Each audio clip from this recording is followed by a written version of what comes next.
Jimmy ট্রেলারে ঝড় তুললেন জয়া আহসান। অভিনেত্রী জয়া আহসান নিজেকে ভেঙে চুড়ে বারবার দর্শকদের মাঝে নতুনভাবে ধরা দিয়েছেন। নিজের অভিনয় দক্ষতা দিয়ে দর্শকদের মনের জায়গা করে দিয়েছেন। এবার পরিচালক আশফাক নিপুণ পরিচালিত ওয়েব সিরিজ জিম্মিতে জয়া আহসান নতুনভাবে নিজেকে তুলে ধরেছেন। সামাজিক যোগাযোগ মাধ্যমে ওটিটি প্ল্যাটফর্মে হইচই মুক্তি পেয়েছে তার এই ওয়েব সিরিজ জিম্মি ট্রেলার।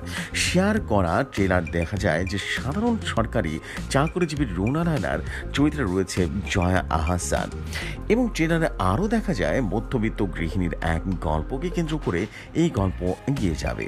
টানাপোড়ের এই সংসারের একটা সময় রুনার লোভে পড়বে সে টাকা পয়সার গাড়ি সবাই যাবে। এরপর রুনার জীবনে পরিবর্তন আসতে থাকে, তার হাতে শুধু থাকে টাকা আর টাকা।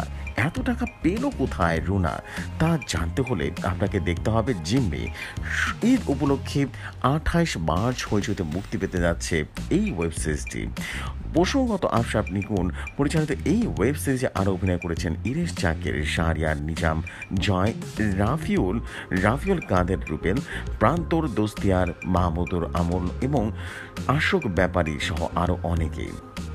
এমনই সব নিত্য নতুন নিউজ পেতে রেডিও শহরের সাথে থাকুন। লাইক, সাবস্ক্রাইব এবং অবশ্যই শেয়ার করতে ভুলবেন না।